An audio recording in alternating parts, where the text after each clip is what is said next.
In today's video, we're going to be taking a look at Bloomburrow's pre-sale prices, which are kind of all over the place, but I want to talk about a few things in particular and where I think they're going to go, so let's hop into the video.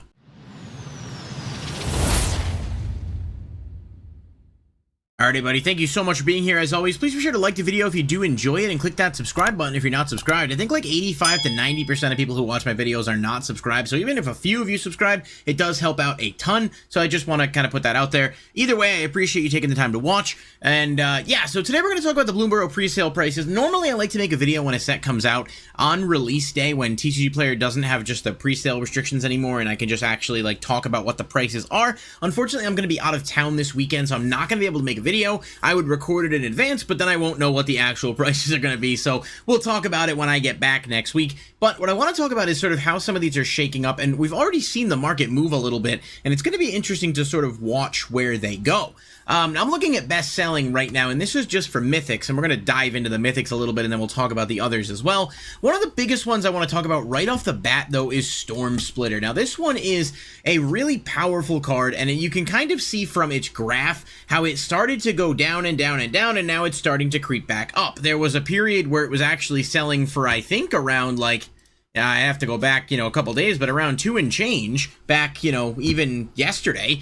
And now the pre-sale quantities are kind of dwindling. There's like 27 listings left, and it's about $8 at the cheapest. And the thing is, pre-sale prices are not necessarily a good gauge of what the market is going to be. Prices often drop quite a lot, and then it seems like the best time to buy in Magic is when the initial set releases. There's that like bottoming out point, and sometimes it happens really fast. With Modern Horizons 3, we saw it happen with cards like Urza's Incubator that bottomed out the same weekend and then started to rebound. So it's different from other card games sometimes where it's like they'll keep going down, down, down. If a card is good and it's cheap enough, people are going to look at it and say, I want to buy this because it's good, I'm going to use it and whatever, and then it's going to start to spike as copies fly off the market. That's not to say it won't settle back down, but a card like Storm Splitter has a ton of application, and so it's kind of funny to see bumps before the card actually is officially released. We saw this also with Rahl Monsoon Mage Modern Horizons 3. It was like an $8 card. Then the Ruby Storm stuff came out. People were talking about it. The card went up to like $30 before pre-release, and it has settled since, which is good, obviously, for affordability. But there is often a curve, and it's good to know at least what you're working with. So in the case of Storm Splitter, I think this card is really, really interesting. It's cute Swarm-esque, but it's obviously different in the way it functions. When you cast an instant or sorcery spell, you create a token that's a copy of it. Token gets exiled at the beginning of the next end step, but it doesn't matter. Once you start making 2, 3 of these with low-cost instants, they're all creating copies, and they all have haste. And if you're playing even a few instants that buff stuff up, you can swing for massive damage or have a ton of creatures on the board to do stuff with just a couple of cards. And that's what makes this card so good and why so many people are looking at it. Just an insanely powerful card that I do think will probably end up settling around the $5 mark, so I would say be cautious. However, I also want to acknowledge the possibility that it does end up going a bit higher. The pre-sale versions have, there's not much to that at the moment, and I think as I do this live editing, I think it does have a showcase variant, which weirdly enough is actually lower than the other one, and maybe it's people prefer the other art. I don't know. These look better in person than I thought they would. They look really, really nice, like all of the showcase variants.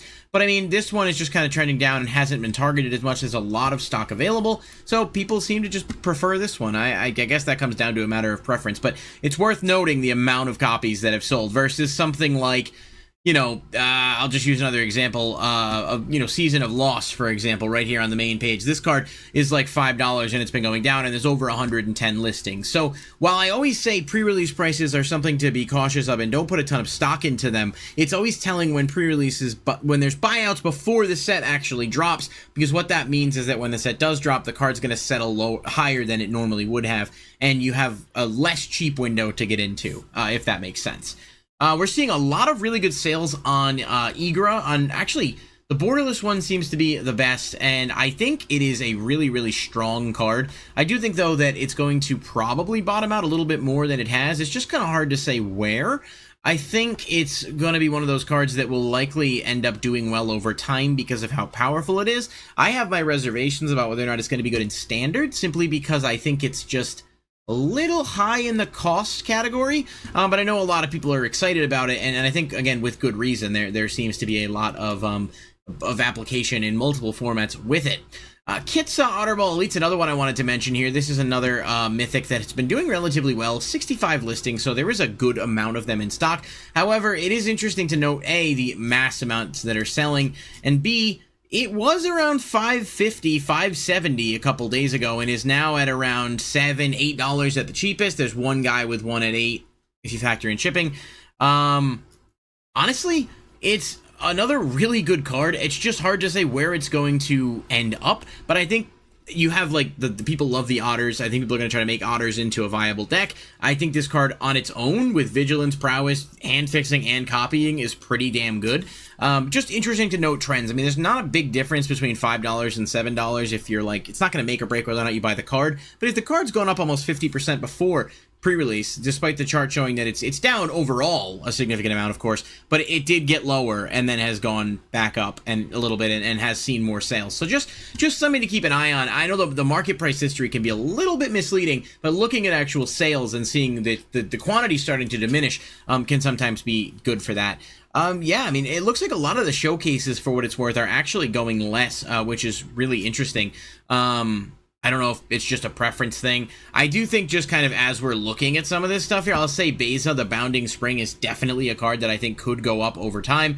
It has pretty much steadily settled out. It's not really seeing much movement one way or another in terms of its price, but it's extremely good in Commander. It can give you a lot of resources. It was a good card. I played a sealed event with friends. It was a good card in that as well, in terms of its application, if you're able to get, resources off of it. But again, it's a 4-drop mythic. You can read it and you can see the amount of resources it can give you is pretty crazy. So just one to keep an eye on there. I think if that card bottoms out to like the $2 to $3 range, it's probably worth grabbing. One other one I want to mention quick before I move on to rares is Bria Riptide Rogue. This is another interesting card because it's only in the starter kit, as far as I know, and that starter kit's $20. This card's around $18. I think this is the best Otter commander if you want to play that, but I think it's also good as an Izzet commander in general. I could be wrong about it not only being in the pre-release kit, but I'm almost 100% sure that that's the case, because it doesn't have a pre-sale, a pre-release stamp version, it doesn't have a promo pack version, and there's no alternate borderless, whatever, and so I'm pretty sure it's there. It might be pullable in collector boosters, that I don't know at this time, but it is just one of those cards that is, at this point, like, because of its scarcity, because like the starter kits are not necessarily going to be ripped open en masse unless people are looking to buy them. This is the reason to buy the kit. At $21, you get this card that's almost $20. You're basically buying the card, unless there's any other decent reprints in the kit. But just note that this card, if you're looking for it, is in there, and the price is going to be interesting.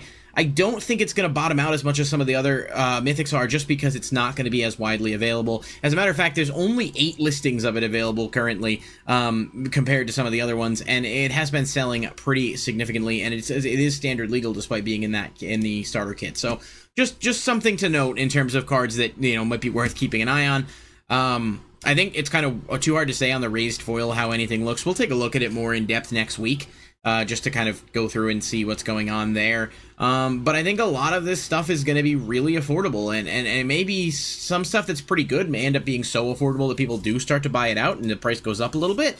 But there's a lot of kind of waiting game to play there. I'm going to take a quick look at the rares, which I had open and closed, specifically for a couple cards that I want to talk about here. 3-Tree City is going to be an absolute monster over time for this set. It has a bunch of different variants, so what variants are going to be more expensive than the others is kind of hard to say right now. But 3-Tree City is just an insanely good card in Kindred decks. It works very similarly to Nykthos, Shrine of Nyx, but it's got a lot going for it, and could potentially be better if you're playing, token heavy decks, token spam decks, things like that. Just the base version of 3-Tree City is about $20.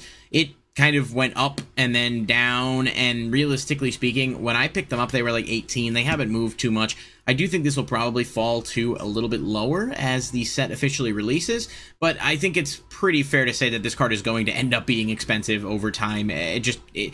It's going to see play in Standard, obviously, but it's going to see play in a ton of other formats, too. There just aren't a lot of other cards that do what it does, and that's sort of the thing to look at. So 3-Tree City is probably going to be worth grabbing if it's like 15 or less, in my opinion. Mockingbird is a card that is seeing a ton of hype. This one the graph supports me on. It was down to 3, and now it's up to like 750. The lowest is 10.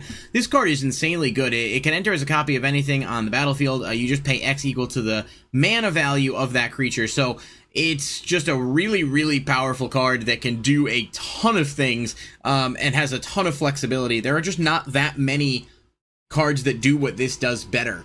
In terms of entering the battlefield, with a few exceptions, of course. There are some that do copy. Mirror Hall Mimic is one I could think of, but this stays a bird and also has flying, so there is that synergy with the bird stuff. Being able to basically make a copy of something as long as you have the mana for it is not something to understate. So you see this card is selling pretty significantly from where it was down at 3. I do hope it will bottom out at a more reasonable price, but I think this is going to end up being a card that does well for itself over time. The regular version of it, which is right here, is about $4.10, but even that is up, and you kind of see some lower quantities there. A couple other quick notes here. Fabled Passage, just an insanely good card in general. Basically a budget fetch, but it's better than any of the fetches that bring stuff in tapped, so worth noting. Dawn's Truce is another card I'm huge on. I talked about this actually when we did the reveals for the set and stuff. This is essentially Heroic Intervention for white. It's not as good as Heroic Intervention necessarily, but it's still a very good card in multiple formats. And it is going to be a card that I think at some point, right, people are going to look at this and say, wow, this is pretty cheap. And obviously it does have a showcase version as well, which I believe the showcase version is only $1 more. I would recommend going for the showcase version over the regular one if you don't have just because I think it's going to age well over time, but obviously it comes down to your personal preference. And then Innkeeper's Talent, we've talked about this one too. This is like a doubling season saga type card, if you will. I keep saying saga because I'm thinking the level ups. It's a class. It's an enchantment class. I gotta get that right.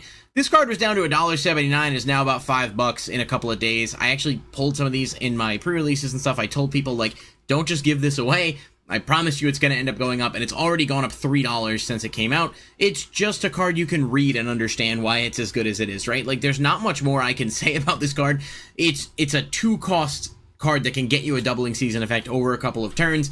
Parallel lives, not parallel lives because that's tokens, but still, you're giving anything with counters ward, you're putting counters on stuff, and if you do get it to that next level, it's just overall a really, really good card. I actually think this card could very easily end up being like $10 plus at some point. I don't necessarily think that's going to happen immediately or anytime soon, but for what it does, it is a very, very good card. So just something to kind of keep in mind. I like Fountain Port as a decent utility card. It's super cheap, so that's not something to worry too much about. Iridescent Vine Lasher as well, moving a lot of copies, but I think you're gonna see tons and tons of copies flood the market. So it's sort of something to keep an eye out for and watch. But always the important thing to do here is just to make your own informed decisions based on A, what you need, and B, what you plan on playing. But I do think sometimes the best time to buy is right at the time that a set itself actually comes out. And I mean, for the uncommons, there's nothing that's like over $1, like super noteworthy here. Fell is obviously decent. Some of the Otter stuff has some hype. I don't think there's any like crazy, you know, Modern Horizons 3-level uncommons that everyone's going to be going after, but there's definitely some good cards in the set to keep an eye on. Just bundle them with your other stuff. Is probably the way to go. So, let me know what you guys think, what you're eyeing in terms of free sales, and if there's anything you're looking at buying. Always make sure you're, like, doing your research and looking around. Don't just buy something on FOMO, because almost always it's going to drop. Yes, there are rare scenarios where something does go up when it releases, and it's kind of unavoidable. It's just going to happen. But generally speaking, 90% of the time, you will have a window to get things cheaper than they are at pre-sale, unless someone breaks it or something happens, and sometimes you just got to either eat that L, or if you feel really good about it, then buy the card before and just, you know, accept the fact that you may be paying a little bit more on it. It's kind of the nature of the pre-sale, so that's how it goes. Thank you guys for watching, and I'll catch you in the next one. Peace.